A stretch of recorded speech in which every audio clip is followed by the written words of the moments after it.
ਅੱਜ ਮੁਲਕ ਦੇ 15ਵੇਂ ਰਾਸ਼ਟਰਪਤੀ ਦੀ ਚੋਣ ਲਈ ਵੋਟਾਂ ਪੈਣਗੀਆਂ ਤੇ ਰਾਸ਼ਟਰਪਤੀ ਦੀ ਚੋਣ ਲਈ ਵੋਟਾਂ ਆਮ ਲੋਕ ਨਹੀਂ ਬਲਕਿ ਸੰਸਦ ਮੈਂਬਰ ਅਤੇ ਵਿਧਾਇਕ ਪਾਉਂਦੇ ਹੁੰਦੇ ਨੇ। ਐਨਡੀਏ ਉਮੀਦਵਾਰ ਯਾਨੀ ਕਿ ਬੀਜੇਪੀ ਪਾਰਟੀ ਦੇ ਵੱਲੋਂ ਐਲਾਨੇ ਗਏ ਉਮੀਦਵਾਰ ਦ੍ਰੋਪਦੀ ਮੁਰਮੂ ਹਨ ਅਤੇ ਵਿਰੋਧੀ ਧਿਰ ਦੇ ਉਮੀਦਵਾਰ ਜਸ਼ਵੰਤ ਸਿਨਹਾ ਹਨ। ਵੋਟਾਂ ਪੈਣ ਦੇ ਹਿਸਾਬ ਦੇ ਨਾਲ ਦੇਖ ਲਈਏ ਅੰਦਾਜ਼ਾ ਲਾ ਕੇ ਤਾਂ ਮੁਰਮੂ ਵਿਰੋਧੀ ਧਿਰ ਦੇ ਸਿਨਹਾ ਦੇ ਨਾਲੋਂ ਕਿਤੇ ਅੱਗੇ ਚੱਲ ਰਹੇ ਨੇ। ਸਵੇਰੇ 10 ਵਜੇ ਤੋਂ ਲੈ ਕੇ ਸ਼ਾਮ 5 ਵਜੇ ਤੱਕ VOTING ਹੋਏਗੀ। ਵੋਟਾਂ ਦੀ ਗਿਣਤੀ 21 ਜੁਲਾਈ ਨੂੰ ਸੰਸਦ ਭਵਨ ਵਿੱਚ ਹੋਵੇਗੀ ਤੇ ਨਵਾਂ ਰਾਸ਼ਟਰਪਤੀ 25 ਜੁਲਾਈ ਨੂੰ ਅਹੁਦੇ ਦੀ ਸਹੁੰ ਚੁੱਕੇਗਾ। ਅੱਜ ਦੀ ਦੂਸਰੀ ਅਹਿਮ ਖਬਰ ਇਹ ਹੈ ਕਿ ਸੰਸਦ ਦਾ ਮੌਨਸੂਨ ਸੈਸ਼ਨ ਵੀ ਅੱਜ ਤੋਂ ਸ਼ੁਰੂ ਹੋ ਰਿਹਾ ਹੈ। ਸੰਸਦ ਸ਼ੁਰੂ ਹੋਣ ਤੋਂ ਪਹਿਲਾਂ ਰਸਮ ਦੇ ਮੁਤਾਬਿਕ ਕੱਲ ਸਰਬ ਪਾਰਟੀ ਮੀਟਿੰਗ ਸੱਦੀ ਗਈ, ਜਿਹੜੀ ਕਿ ਹੰਗਾਮੇਦਾਰ ਰਹੀ। ਮੀਟਿੰਗ ਦੌਰਾਨ ਵੱਖ-ਵੱਖ ਵਿਰੋਧੀ ਪਾਰਟੀਆਂ ਦੇ ਲੀਡਰਾਂ ਨੇ ਮੰਗ ਕੀਤੀ ਕਿ ਸੋਮਵਾਰ ਤੋਂ ਸ਼ੁਰੂ ਹੋ ਰਹੇ ਇਜਲਾਸ ਦੌਰਾਨ ਸੰਸਦ ਵਿੱਚ ਮਹਿੰਗਾਈ, ਅਰਥਚਾਰੇ ਦੀ ਹਾਲਤ, ਅਗਨੀਪਥ ਯੋਜਨਾ ਤੇ ਜਾਂਚ ਏਜੰਸੀਆਂ ਦੀ ਕਥਿਤ ਦੁਰਵਰਤੋਂ ਵਰਗੇ ਮੁੱਦਿਆਂ ਤੇ ਚਰਚਾ ਹੋਵੇ। ਆਗੂਆਂ ਨੇ ਗੈਰ ਸੰਸਦੀ ਸ਼ਬਦਾਂ ਦੀ ਸੂਚੀ ਤੇ ਵੀ ਇਤਰਾਜ਼ ਜਤਾਇਆ, ਜਿਨ੍ਹਾਂ ਤੇ ਰੋਕ ਲਾਈ ਗਈ ਹੈ। ਸੂਤਰੇ ਵੀ ਦੱਸਦੇ ਨੇ ਕਿ ਸਾਰੇ ਲੀਡਰ ਇਸ ਗੱਲ ਤੇ ਸਹਿਮਤ ਸਨ ਕਿ ਅਗਨੀਪਥ ਯੋਜਨਾ ਫੌਰੀ ਵਾਪਸ ਲਈ ਜਾਣੀ ਚਾਹੀਦੀ ਹੈ।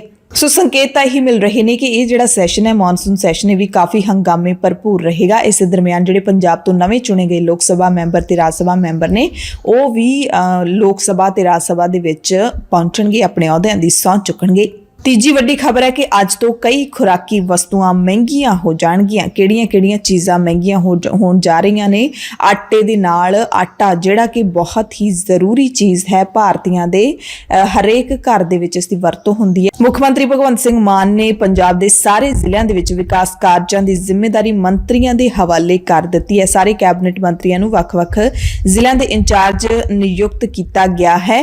ਕਿਸੇ ਨੂੰ 2-2 ਜ਼ਿਲ੍ਹੇ ਵੀ ਦਿੱਤੇ ਗਏ ਨੇ। ਜ਼ਿੰਮੇਵਾਰੀ ਇਹਨਾਂ ਦੀ ਲਾਈ ਗਈ ਹੈ ਕਿ ਕੈਬਨਿਟ ਮੰਤਰੀ ਲੋਕ ਭਲਾਈ ਤੇ ਸਰਕਾਰੀ ਸਕੀਮਾਂ ਦਾ ਲਾਭ ਸੰਬੰਧਿਤ ਲੋਕਾਂ ਤੱਕ ਪਹੁੰਚਾਉਣਾ ਯਕੀਨੀ ਬਣਾਉਣਗੇ। ਇਹਨਾਂ ਦੀ ਜ਼ਿੰਮੇਵਾਰੀ ਹੋਵੇਗੀ। ਹੋ ਸਕਦਾ ਹੈ ਕਿ ਮੁੱਖ ਮੰਤਰੀ ਭਗਵੰਤ ਮਾਨ ਨੇ ਇਹਨਾਂ ਦੀ ਜਵਾਬਦੇਹੀ ਵੀ ਤੈਅ ਕੀਤੀ ਹੋਵੇ। ਮੁਕੇਰੀਆਂ ਤੋਂ ਖਬਰ ਹੈ, ਜਿੱਥੇ ਨਹਿਰੀ ਜ਼ਮੀਨ 'ਚੋਂ ਮਾਈਨਿੰਗ ਕਰਨ ਵਾਲਿਆਂ ਦੇ ਖਿਲਾਫ ਕਾਰਵਾਈ ਹੀ ਨਹੀਂ ਹੋਈ। ਬਿਆਸ ਦਰਿਆ ਦੇ ਕੰਢੇ ਵਸੇ ਪਿੰਡ ਹੰਦਵਾਲ ਦੇ ਵਿੱਚ ਪੈਂਦੀ ਨਹਿਰੀ ਜ਼ਮੀਨ ਤੇ ਕਰੀਬ 3 ਮਹੀਨੇ ਪਹਿਲਾਂ 2 ਕ੍ਰਸ਼ਰਾਂ ਦੇ ਵੱਲੋਂ ਨਾਜਾਇਜ਼ ਮਾਈਨਿੰਗ ਤਸਦੀਕ ਹੋਈ ਸੀ। ਇਸ ਦੇ ਬਾਵਜੂਦ ਨਹਿਰੀ ਜਾਂ ਮਾਈਨਿੰਗ ਵਿਭਾਗ ਦੇ ਅਧਿਕਾਰੀਆਂ ਨੇ ਕੋਈ ਕਾਰਵਾਈ ਨਹੀਂ ਕੀਤੀ ਹੈ। ਪਿੰਡ ਹੰਦਵਾਲ ਦੇ ਵਸਨੀਕਾਂ ਨੇ ਖੁਦ ਸ਼ਿਕਾਇਤ ਕੀਤੀ ਸੀ। ਇਸ ਮਾਮਲੇ ਦੇ ਵਿੱਚ ਦਰਅਸਲ ਅਧਿਕਾਰੀਆਂ ਦੀ ਮਿਲੀਭੁਗਤ ਸਾਹਮਣੇ ਆਈ ਸੀ, ਜਿਸ ਤੋਂ ਬਾਅਦ ਪ੍ਰਸ਼ਾਸਨ ਨੇ ਚੁੱਪੀ ਧਾਰ ਰੱਖੀ ਹੈ। ਮਾਮਲਾ 2019 ਦਾ ਹੈ, ਜਦੋਂ ਪਿੰਡ ਹੰਦਵਾਲ ਦੀ ਤਤਕਾਲੀ ਸਰਪੰਚ ਸੋਨੀਆ ਦੇਵ ਅਤੇ ਹੋਰ ਪੰਚਾਂ ਨੇ ਵਿਭਾਗ ਨੂੰ ਸ਼ਿਕਾਇਤ ਦਿੱਤੀ ਸੀ ਕਿ ਪਿੰਡ ਚੰਗੜਮਾ ਤੋਂ ਸ਼ਾਹ ਨਹਿਰ ਦੀ ਮਾਲਕੀ ਵਾਲੇ ਸ਼ੁਰੂ ਹੁੰਦੇ 650 ਫੁੱਟ ਚੌੜੇ ਰਕਬੇ ਤੇ ਕ੍ਰਸ਼ਰਾਂ ਨੇ ਨਾਜਾਇਜ਼ ਮਾਈਨਿੰਗ ਕੀਤੀ ਹੈ। ਸ਼ਿਕਾਇਤ ਤੋਂ ਬਾਅਦ ਸ਼ਾਹ ਨਹਿਰ ਦੇ ਐਕਸੀਅਨ ਨੇ ਜਾਂਚ ਕੀਤੀ। ਵਿਭਾਗੀ ਅਧਿਕਾਰੀਆਂ ਦੀ ਕ੍ਰਸ਼ਰ ਮਾਲਕਾਂ ਦੇ ਨਾਲ ਮਿਲੀਭੁਗਤ ਸਾਹਮਣੇ ਆਈ ਤੇ 19 ਤੋਂ ਲੈ ਕੇ ਹੁਣ ਦੇਖ ਲਓ 22 ਆ ਗਿਆ, 2022 ਸਾਲ ਆ ਗਿਆ, ਪਰ ਹਾਲੇ ਤੱਕ ਕੋਈ ਕਾਰਵਾਈ ਨਹੀਂ ਕੀਤੀ ਹੈ। ਪਿੰਡ ਵਾਸੀਆਂ ਨੇ ਪ੍ਰਸ਼ਾਸਨ ਨੂੰ ਫੇਰ ਚੇਤੇ ਕਰਾਇਆ ਹੈ ਕਿ ਜਿਹੜੀ ਸ਼ਿਕਾਇਤ ਦਿੱਤੀ ਸੀ ਉਸ ਤੇ ਕਾਰਵਾਈ ਤਾਂ ਕਰ ਦਿਓ, ਇੰਨੇ ਸਾਲ ਥੋੜ੍ਹਾ ਨਾ ਲੱਗਦੇ ਹੁੰਦੇ ਆ। ਜ਼ੀਰਕਪੁਰ ਤੋਂ ਤੁਹਾਨੂੰ ਵੱਡੀ ਖਬਰ ਦੱਸਦੇ ਹਾਂ, ਜਿੱਥੇ ਪੁਲਿਸ ਤੇ ਗੈਂਗਸਟਰਾਂ ਦੇ ਵਿਚਾਲੇ ਮੁਕਾਬਲਾ ਹੋਇਆ ਹੈ। ਗੋਲੀਬਾਰੀ ਹੋਈ ਹੈ, ਜਿਹਦੇ ਵਿੱਚ ਇੱਕ ਗੈਂਗਸਟਰ ਜ਼ਖਮੀ ਹੋਇਆ, ਬਾਕੀ 3 ਨੇ ਸਰੈਂਡਰ ਕਰ ਦਿੱਤਾ। ਜ਼ੀਰਕਪੁਰ ਦੇ ਬਲਟਾਣਾ ਇਲਾਕੇ ਦੇ ਵਿੱਚ ਬਣੀ ਹੋਈ ਫਰਨੀਚਰ ਮਾਰਕੀਟ ਦੇ ਵਿੱਚ ਪੁਲਿਸ ਤੇ ਗੈਂਗਸਟਰਾਂ ਵਿਚਾਲੇ ਸ਼ਰੇਆਮ ਗੋਲੀਆਂ ਚੱਲੀਆਂ ਨੇ। ਇਹ ਗੈਂਗਸਟਰ ਭੁੱਪੀ ਰਾਣਾ ਗਰੋਹ ਦੇ ਮੈਂਬਰ ਸਨ। ਇੱਥੇ ਸਿੱਧੂ ਮੂਸੇਵਾਲੇ ਦੇ ਕਤਲ ਤੋਂ ਬਾਅਦ ਲਗਾਤਾਰ ਹੋਟਲ ਮਾਲਕਾਂ ਤੇ ਬਿਲਡਰਾਂ ਦੇ ਕੋਲੋਂ ਇਹ ਫਿਰੌਤੀ ਦੀ ਮੰਗ ਕਰ ਰਹੇ ਸੀ। ਡੀਐਸਪੀ ਵਿਕਰਮ ਬਰਾੜ ਨੂੰ ਸੂਚਨਾ ਮਿਲੀ ਸੀ ਕਿ ਕੁਝ ਗੈਂਗਸਟਰ ਫਰਨੀਚਰ ਮਾਰਕੀਟ ਦੇ ਹੋਟਲ ਰਿਲੈਕਸ ਇਨ ਦੇ ਮਾਲਕ ਕੋਲੋਂ ਫਿਰੌਤੀ ਨਾ ਮਿਲਣ ਕਰਕੇ ਕੱਲ ਉਹਨੂੰ ਡਰਾਉਣ ਦੇ ਲਈ ਆਏ ਹੋਏ ਸਨ। ਸੂਚਨਾ ਤੋਂ ਬਾਅਦ ਪੁਲਿਸ ਨੇ ਹੋਟਲ ਦੀ ਘੇਰਾਬੰਦੀ ਕੀਤੀ ਤੇ ਗੈਂਗਸਟਰਾਂ ਨੂੰ ਖੁਦ ਨੂੰ ਪੁਲਿਸ ਦੇ ਹਵਾਲੇ ਕਰਨ ਲਈ ਕਿਹਾ, ਪਰ ਗੈਂਗਸਟਰਾਂ ਨੇ ਆਤਮ ਸਮਰਪਣ ਕਰਨ ਦੀ ਥਾਂ ਗੋਲੀਆਂ ਚਲਾਉਣੀਆਂ ਸ਼ੁਰੂ ਕਰ ਦਿੱਤੀਆਂ। ਪਹਿਲੀ ਗੋਲੀ ਬੁਲਟ ਪ੍ਰੂਫ ਜੈਕਟ ਪਾ ਕੇ ਗਏ ਪੁਲਿਸ ਮੁਲਾਜ਼ਮ ਦੇ ਲੱਗੀ, ਪਰ ਉਸ ਦਾ ਬਚਾਅ ਹੋ ਗਿਆ। ਉਸ ਤੋਂ ਬਾਅਦ ਗੈਂਗਸਟਰਾਂ ਨੇ ਪੁਲਿਸ ਮੁਲਾਜ਼ਮ ਦੇ ਸਿਰ ਵਿੱਚ ਬੰਦੂਕਾਂ ਦੇ ਬੱਟ ਮਾਰ ਕੇ ਉਸ ਨੂੰ ਜ਼ਖਮੀ ਕਰ ਦਿੱਤਾ। ਫਿਰ ਕਹਿੰਦੇ ਪੁਲਿਸ ਨੇ ਵੀ ਜਵਾਬੀ ਗੋਲੀਆਂ ਚਲਾਈਆਂ। ਪੁਲਿਸ ਦੀ ਇੱਕ ਗੋਲੀ ਇੱਕ ਗੈਂਗਸਟਰ ਦੇ ਪੈਰ ਤੇ ਲੱਗੀ, ਉਹ ਜ਼ਖਮੀ ਹੋ ਗਿਆ, ਜਿਸ ਤੋਂ ਬਾਅਦ ਗੈਂਗਸਟਰਾਂ ਨੇ ਘਬਰਾ ਕੇ ਆਪਣੇ ਆਪ ਨੂੰ ਪੁਲਿਸ ਦੇ ਹਵਾਲੇ ਕਰ ਦਿੱਤਾ। ਇਸ ਘਟਨਾ ਤੋਂ ਬਾਅਦ ਪੁਲਿਸ ਨੇ ਸਾਰੇ ਇਲਾਕੇ ਨੂੰ ਸੀਲ ਕਰ ਦਿੱਤਾ ਹੈ ਤੇ ਪੁਲਿਸ ਇਹਨਾਂ ਮੁਲਜ਼ਮਾਂ ਦੀ ਕਾਫੀ ਦਿਨਾਂ ਤੋਂ ਪੈੜ ਨੱਪ ਰਹੀ ਸੀ। ਸੋ ਜਿਹੜੇ ਹਾਲਾਤ ਬਣੇ ਹੋਏ ਨੇ ਪੰਜਾਬ ਦੇ, ਬਹੁਤ ਹੀ ਚਿੰਤਾਜਨਕ ਨੇ। ਕਿਤੇ ਵੀ ਕਿਸੇ ਵੀ ਸ਼ਹਿਰ ਦੇ ਵਿੱਚ ਗੈਂਗਸਟਰ ਬਣ ਕੇ ਘੁੰਮਦੇ ਜਿਹੜੇ ਲੋਕ ਨੇ, ਕਿਸੇ ਵੀ ਵਾਰਦਾਤ ਨੂੰ ਅੰਜਾਮ ਦੇਣ ਦੇ ਲਈ ਤੱਤੇ ਰਹਿੰਦੇ ਨੇ। ਅਜਿਹੇ ਵਿੱਚ ਆਮ ਲੋਕਾਂ ਦਾ ਸਹਿਮ ਜਾਣਾ ਲਾਜ਼ਮੀ ਹੈ। ਮੁੱਖ ਮੰਤਰੀ ਭਗਵੰਤ ਸਿੰਘ ਮਾਨ ਦੇ ਸ਼ਹਿਰ ਸੰਗਰੂਰ ਤੋਂ ਖਬਰ ਹੈ, ਜਿੱਥੇ ਧਰਨੇ ਮੁਜ਼ਾਹਰੇ ਲਗਾਤਾਰ ਹੀ ਹੋ ਰਹੇ ਨੇ ਤੇ ਕੱਲ ਭਗਵੰਤ ਮਾਨ ਦੀ ਕੋਠੀ ਦੇ ਮੂਹਰੇ ਬੇਰੁਜ਼ਗਾਰਾਂ ਤੇ ਪੁਲਿਸ ਦੇ ਵਿਚਾਲੇ ਮੁੜ ਤੋਂ ਧੱਕਾ ਮੁੱਕੀ ਹੋਈ ਹੈ।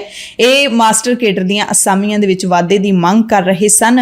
ਮੁੱਖ ਮੰਤਰੀ ਦੀ ਕੋਠੀ ਵੱਲ ਜਾਣਾ ਚਾਹੁੰਦੇ ਸੀ, ਪਰ ਪੁਲਿਸ ਨੇ ਬੈਰੀਕੇਡ ਲਾ ਕੇ ਜਦੋਂ ਰੋਕ ਲਿਆ ਤਾਂ ਦੋਵਾਂ ਧਿਰਾਂ ਦੇ ਵਿਚਾਲੇ ਧੱਕਾ ਮੁੱਕੀ ਹੋਈ। ਨਵੀਂ ਬੀਐਡ ਟੈਟ ਪਾਸ ਬੇਰੁਜ਼ਗਾਰ ਯੂਨੀਅਨ ਪੰਜਾਬ ਦੀ ਅਗਵਾਈ ਹੇਠ ਪਹੁੰਚੇ ਬੇਰੁਜ਼ਗਾਰ ਅਧਿਆਪਕ ਮਾਸਟਰ ਕੇਡਰ ਦੀਆਂ 41-61 ਅਸਾਮੀਆਂ ਦੀ ਭਰਤੀ ਵਿੱਚ ਹਿੰਦੀ, ਪੰਜਾਬੀ ਤੇ ਸਮਾਜਿਕ ਸਿੱਖਿਆ ਦੀਆਂ ਅਸਾਮੀਆਂ 'ਚ ਵਾਧਾ ਕਰਨ ਤੇ ਛੇਤੀ ਪੇਪਰ ਲੈਣ ਦੀ ਮੰਗ ਕਰ ਰਹੇ ਨੇ। ਤੇ ਕੱਲ ਜੋ ਦੋਵਾਂ ਧਿਰਾਂ ਦੇ ਵਿਚਾਲੇ ਕਾਫੀ ਦੇਰ ਤੱਕ ਜ਼ੋਰ ਅਜ਼ਮਾਈ ਚੱਲਦੀ ਰਹੀ ਤਾਂ ਜਾ ਕੇ ਇਹਨਾਂ ਦੀ ਮੀਟਿੰਗ ਹੈ ਜਿਹੜੀ ਉਹ ਫਿਕਸ ਕਰਵਾਈ ਗਈ। ਜ਼ਿਲ੍ਹਾ ਪ੍ਰਸ਼ਾਸਨ ਨੇ ਯੂਨੀਅਨ ਨੂੰ ਸਿੱਖਿਆ ਮੰਤਰੀ ਪੰਜਾਬ ਨਾਲ 22 ਜੁਲਾਈ ਨੂੰ ਚੰਡੀਗੜ੍ਹ ਵਿੱਚ ਪੈਨਲ ਮੀਟਿੰਗ ਦਾ ਸਮਾਂ ਲੈ ਕੇ ਦਿੱਤਾ ਹੈ। ਇਸ ਤੋਂ ਬਾਅਦ ਪ੍ਰਦਰਸ਼ਨਕਾਰੀ ਸ਼ਾਂਤ ਹੋਏ ਤੇ ਰੋਸ ਧਰਨਾ ਸਮਾਪਤ ਕੀਤਾ ਤੇ ਮੁੱਖ ਮੰਤਰੀ ਮਾਨ ਦੀ ਕੋਠੀ ਦੇ ਮੂਹਰੇ ਪੁਲਿਸ ਭਰਤੀ ਦੇ ਉਮੀਦਵਾਰਾਂ ਨੇ ਆਪਣਾ ਮਰਨ ਵਰਤ ਵੀ ਸ਼ੁਰੂ ਕੀਤਾ ਹੋਇਆ ਸੀ। ਪਿਛਲੇ ਦਿਨੀ 3 ਜਣਿਆਂ ਨੇ ਜ਼ਹਿਰ ਖਾ ਕੇ ਖੁਦਕੁਸ਼ੀ ਦੀ ਕੋਸ਼ਿਸ਼ ਵੀ ਕੀਤੀ ਸੀ ਤੇ ਹੁਣ ਇੱਥੇ ਉਮੀਦਵਾਰਾਂ ਦਾ ਮਰਨ ਵਰਤ ਹੈ ਜਿਹੜਾ ਉਹ ਸਮਾਪਤ ਹੋ ਗਿਆ। ਇਹ ਮਰਨ ਵਰਤ ਕਿਸੇ ਸਰਕਾਰੀ ਨੁਮਾਇੰਦੇ ਦੇ ਕਹਿਣ ਤੇ ਨਹੀਂ, ਬਲਕਿ ਲੱਖਾ ਸਿਧਾਣਾ ਤੇ ਭਾਨਾ ਸਿੱਧੂ ਦੋਵੇਂ ਜਿਹੜੇ ਸਮਾਜ ਸੇਵੀ ਇੱਥੇ ਪਹੁੰਚੇ ਨੇ ਨੌਜਵਾਨ, ਇਹਨਾਂ ਨੇ ਜੂਸ ਪਿਆ ਕੇ ਮਰਨ ਵਰਤ ਖਤਮ ਕਰਵਾਇਆ ਹੈ। ਇੱਥੇ 8 ਲੜਕੇ ਤੇ 3 ਲੜਕੀਆਂ ਪਿਛਲੇ 4 ਦਿਨਾਂ ਤੋਂ ਮਰਨ ਵਰਤ ਤੇ ਬੈਠੀਆਂ ਸਨ। ਜਦੋਂ 3 ਨੌਜਵਾਨਾਂ ਦੇ ਵੱਲੋਂ ਖੁਦਕੁਸ਼ੀ ਦੀ ਕੋਸ਼ਿਸ਼ ਕੀਤੇ ਜਾਣ ਦੀ ਖਬਰ ਮਿਲੀ, ਉਸ ਤੋਂ ਬਾਅਦ ਫਿਰ ਲੱਖਾ ਸਿਧਾਣਾ ਆਪਣੇ ਸਾਥੀ ਸਮੇਤ ਇੱਥੇ ਪਹੁੰਚੇ ਤੇ ਉਮੀਦਵਾਰਾਂ ਨੂੰ ਸਮਝਾਇਆ ਕਿ ਆਪਣੀ ਜਾਨ ਜ਼ੋਖਮ ਵਿੱਚ ਪਾਉਣ ਦੀ ਥਾਂ ਆਪਣੀਆਂ ਮੰਗਾਂ ਦੇ ਹੱਕ ਵਿੱਚ ਤੁਸੀਂ ਸੰਘਰਸ਼ ਕਰੋ। ਪਰ ਬੜੇ ਅਫਸੋਸ ਦੀ ਗੱਲ ਹੈ ਕਿ ਸਰਕਾਰ ਦੇ ਵੱਲੋਂ ਕੋਈ ਵੀ ਨੁਮਾਇੰਦਾ ਇਹਨਾਂ ਦੀ ਸਾਰ ਲੈਣ ਨਹੀਂ ਪਹੁੰਚਿਆ। ਇਹ ਸਾਰੇ ਉਹ ਉਮੀਦਵਾਰ ਨੇ ਜਿਨ੍ਹਾਂ ਨੇ ਪੁਲਿਸ ਭਰਤੀ ਦਾ ਪੇਪਰ ਦਿੱਤਾ ਸੀ, ਉਹਦੇ ਵਿੱਚੋਂ ਪਾਸ ਵੀ ਹੋਏ ਸਨ, ਪਰ ਹਾਲੇ ਤੱਕ ਇਹਨਾਂ ਨੂੰ ਨਿਯੁਕਤੀ ਪੱਤਰ ਨਹੀਂ ਮਿਲੇ ਤੇ ਪਿਛਲੇ 3 ਮਹੀਨਿਆਂ ਤੋਂ ਇਹ ਪੱਕਾ ਮੋਰਚਾ ਲਾ ਕੇ ਮੁੱਖ ਮੰਤਰੀ ਦੇ ਘਰ ਦੇ ਬਾਹਰ ਹੀ ਬੈਠੇ ਨੇ। ਪਿੰਡ ਡੇਰਾ ਸਮਾਦਾ ਅਜੀਤਵਾਲ ਤੋਂ ਖਬਰ ਹੈ, ਜਿੱਥੋਂ ਦੇ ਪਿੰਡ ਵਾਸੀਆਂ ਦੀ ਜਿਹੜੀ ਹਿੰਮਤ ਹੈ ਉਸਦੀ ਦਾਦ ਦੇਣੀ ਬਣਦੀ ਹੈ। ਇੱਥੇ 4 ਪਿੰਡਾਂ ਦੇ ਕਿਸਾਨ, ਮਜ਼ਦੂਰ ਤੇ ਨੌਜਵਾਨ ਨਸ਼ਿਆਂ ਦੇ ਖਿਲਾਫ ਇਕਜੁੱਟ ਹੋ ਗਏ ਨੇ। ਕੋਕਰੀ ਕਲਾਂ ਪਿੰਡ ਵੀ ਸ਼ਾਮਲ ਹੈ। 4 ਪਿੰਡਾਂ ਦੇ ਕਿਸਾਨ, ਮਜ਼ਦੂਰ ਤੇ ਨੌਜਵਾਨਾਂ ਨੇ ਨਸ਼ਾ ਵਿਰੋਧੀ ਐਕਸ਼ਨ ਕਮੇਟੀ ਦਾ ਗਠਨ ਕੀਤਾ ਹੈ ਤੇ ਨਸ਼ਾ ਤਸਕਰ ਨੂੰ ਪੁਲਿਸ ਦੇ ਹਵਾਲੇ ਕਰ ਦਿੱਤਾ ਹੈ। ਪਿੰਡ ਕੋਕਰੀ ਕਲਾਂ ਦਾ ਹਰਜੀਤ ਸਿੰਘ 2 ਸਾਲ ਤੋਂ ਚਿੱਟਾ ਪੀਣ ਦਾ ਆਦੀ ਹੈ। ਉਸ ਨੂੰ ਚਿੱਟਾ ਦੇਣ ਲਈ ਹਰਮੰਦਰ ਸਿੰਘ ਕੋਕਰੀ ਹੇਰਾ ਸਕੂਟਰੀ ਤੇ ਉਹਦੇ ਘਰੇ ਆਇਆ। ਇਸ ਦੌਰਾਨ ਹਰਜੀਤ ਸਿੰਘ ਦੇ ਵੱਡੇ ਭਰਾ ਸਰਬਜੀਤ ਸਿੰਘ ਨੇ ਹਰਮਿੰਦਰ ਨੂੰ ਫੜ ਕੇ ਉਹਦੇ ਕੋਲੋਂ ਚਿੱਟਾ ਬਰਾਮਦ ਕੀਤਾ। ਮੌਕੇ ਤੇ ਐਕਸ਼ਨ ਕਮੇਟੀ ਦੇ ਮੈਂਬਰ ਵੀ ਇਕੱਠੇ ਹੋ ਗਏ ਤੇ ਉਹਨਾਂ ਨੇ ਇਸ ਮੁਲਜ਼ਮ ਨੂੰ ਪੁਲਿਸ ਦੇ ਹਵਾਲੇ ਕਰ ਦਿੱਤਾ। ਹੁਣ ਪੁਲਿਸ ਕੀ ਕਾਰਵਾਈ ਕਰਦੀ ਹੈ ਇਹ ਦੇਖਣਾ ਸਭ ਤੋਂ ਅਹਿਮ ਹੁੰਦਾ ਹੈ, ਕਿਉਂਕਿ ਕਿਸੇ ਵੀ ਅਜਿਹੇ ਮਾਮਲੇ ਦੇ ਵਿੱਚ ਕਿਸੇ ਵੀ ਤਸਕਰ ਦੇ ਖਿਲਾਫ ਕੋਈ ਬਹੁਤੀ ਵੱਡੀ ਕਾਰਵਾਈ ਕਦੇ ਵੀ ਸਾਹਮਣੇ ਨਹੀਂ ਆਈ। ਇਹ ਤਰਾਸਦੀ ਹੈ ਪੰਜਾਬ ਦੀ, ਕਿਉਂਕਿ ਨਸ਼ਾ ਤਸਕਰਾਂ ਦੀ ਮਿਲੀ ਭੁਗਤ ਜਿਹੜੀ ਹੈ ਉਹ ਪੁਲਿਸ ਦੇ ਨਾਲ ਵੀ ਹੁੰਦੀ ਹੈ, ਉਹ ਸਿਆਸਤਦਾਨਾਂ ਦੇ ਨਾਲ ਵੀ ਹੁੰਦੀ ਹੈ। ਵੱਡੇ ਲੋਕਾਂ ਦੀ ਪੁਸ਼ਤਪਨਾਹੀ ਤੋਂ ਬਿਨਾਂ ਕਿਸੇ ਵੀ ਸੂਬੇ ਦੇ ਵਿੱਚ ਨਸ਼ਾ ਐਂਟਰ ਹੀ ਨਹੀਂ ਕਰ ਸਕਦਾ, ਕਿਉਂਕਿ ਨਸ਼ਾ ਨਾ ਤਾਂ ਪੰਜਾਬ ਦੇ ਵਿੱਚ ਬਣਦਾ ਹੈ, ਨਾ ਹੀ ਪੰਜਾਬ ਦੇ ਵਿੱਚੋਂ ਸਪਲਾਈ ਹੁੰਦਾ, ਬਲਕਿ ਬਾਹਰੋਂ ਲਿਆਂਦਾ ਜਾਂਦਾ ਤੇ ਬਾਹਰੋਂ ਜਿਹੜੇ ਲਿਆਉਂਦੇ ਨੇ ਸਰਹੱਦਾਂ ਤੇ ਕੀ ਉਹਨਾਂ ਨੂੰ ਕੋਈ ਰੋਕ ਨਹੀਂ ਸਕਦਾ, ਕੀ ਉਹਨਾਂ ਨੂੰ ਪਤਾ ਨਹੀਂ ਲੱਗਦਾ। ਅਸੀਂ ਵੀ ਖਾਸ ਰਿਪੋਰਟ ਵੋਟਾਂ ਤੋਂ ਪਹਿਲਾਂ ਕੀਤੀ ਸੀ, ਜਿਸ ਦੇ ਵਿੱਚ ਇੱਕ ਨਸ਼ਾ ਛੁਡਾਊ ਕੇਂਦਰ ਦੇ ਵਿੱਚ ਜਿਹੜੇ ਚੰਗੇ ਭਲੇ ਨੌਜਵਾਨ ਕਰੋੜਾਂ ਦੀ ਪ੍ਰਾਪਰਟੀ ਦੇ ਨੌਜਵਾਨ ਬਰਬਾਦ ਕਰ ਰੱਖੇ ਨੇ ਚਿੱਟੇ ਨੇ, ਉਹਨਾਂ ਨੇ ਸਾਰਿਆਂ ਨੇ ਦੱਸਿਆ ਸੀ। ਸਿਆਸੀ ਲੀਡਰਾਂ ਦੇ ਉਹਨਾਂ ਨੇ ਸ਼ਰੇਆਮ ਨਾਮ ਲਏ ਸੀ, ਇੱਥੋਂ ਤੱਕ ਕਿ ਇੱਕ ਫੌਜੀ ਵੀਰ ਵੀ ਉੱਥੇ ਭਰਤੀ ਹੈ, ਉਹਨੇ ਤਾਂ ਬਹੁਤ ਹੀ ਵੱਡਾ ਖੁਲਾਸਾ ਕੀਤਾ ਸੀ ਕਿ ਜਿਹੜੇ ਫੌਜ ਦੇ ਵੱਡੇ ਅਫਸਰ ਨੇ ਉਹ ਵੀ ਇਹਦੇ ਵਿੱਚ ਸ਼ਾਮਿਲ ਹੁੰਦੇ ਨੇ, ਕਿਉਂਕਿ ਕੌਮਾਂਤਰੀ ਪੱਧਰ ਤੇ ਜਦੋਂ ਕੌਮਾਂਤਰੀ ਸਰਹੱਦਾਂ ਤੋਂ ਲੰਘ ਕੇ ਹੈਰੋਇਨ ਆਉਂਦੀ ਹੈ ਤਾਂ ਉਹਨਾਂ ਦੀ ਮਿਲੀ ਭੁਗਤ ਹੁੰਦੀ ਹੈ। ਸੋ ਨਸ਼ੇ ਦਾ ਇਹ ਮੱਕੜ ਜਾਲ ਕਦੋਂ ਟੁੱਟੂਗਾ, ਕਿਹੜੀ ਸਰਕਾਰ ਤੋੜੂਗੀ, ਇਸ ਦੀ ਤਾਂ ਆਸ ਹੀ ਰਹੂਗੀ। ਜੰਗਲਾਤ ਘੁਟਾਲੇ ਦੇ ਨਾਲ ਜੁੜੀ ਖਬਰ ਹੈ। ਇਸ ਘੁਟਾਲੇ ਦੇ ਵਿੱਚ ਹੁਣ ਹਰਿਆਣਾ ਦੇ ਇੱਕ ਬਿੰਦਰ ਸਿੰਘ ਨਾਂ ਦੇ ਵਿਚੋਲੇ ਨੂੰ ਵਿਜੀਲੈਂਸ ਨੇ ਗ੍ਰਿਫਤਾਰ ਕੀਤਾ, ਜਿਹੜਾ ਕਿ ਟਰੀ ਗਾਰਡਾਂ ਦਾ ਕਮਿਸ਼ਨ ਸਾਬਕਾ ਮੰਤਰੀ ਸੰਗਤ ਸਿੰਘ ਗਿਲਜੀਆਂ ਤੱਕ ਪਹੁੰਚਾਉਂਦਾ ਸੀ। ਵਿਜੀਲੈਂਸ ਵੱਲੋਂ ਦਰਜ ਕੀਤੀ FIR 7 ਦੇ ਵਿੱਚ ਹੁਣ ਬਿੰਦਰ ਸਿੰਘ ਨੂੰ ਵੀ ਸ਼ਾਮਲ ਕਰ ਦਿੱਤਾ ਗਿਆ। ਉਸ ਨੂੰ ਮੋਹਾਲੀ ਦੀ ਅਦਾਲਤ ਨੇ 3 ਦਿਨਾਂ ਦੇ ਪੁਲਿਸ ਰਿਮਾਂਡ ਤੇ ਭੇਜ ਦਿੱਤਾ ਹੈ। ਵਿਜੀਲੈਂਸ ਨੇ ਇਸ ਵਕਤ ਦਿੱਲੀ ਵਿੱਚ ਰਹਿ ਰਹੇ ਤੇ ਬਠਿੰਡਾ ਦੇ ਨਿਤਿਨ ਬਾਂਸਲ ਤੋਂ ਪੁੱਛ ਪੜਤਾਲ ਕੀਤੀ ਹੈ, ਜਿਸ ਦੌਰਾਨ ਇਸ ਵਿਚੋਲੇ ਦਾ ਭੇਤ ਖੁੱਲਿਆ ਹੈ। ਨਿਤਿਨ ਬਾਂਸਲ ਦੇ ਵੱਲੋਂ ਜੰਗਲਾਤ ਵਿਭਾਗ ਨੂੰ ਟਰੀ ਗਾਰਡ ਸਪਲਾਈ ਕੀਤੇ ਜਾਂਦੇ ਸੀ।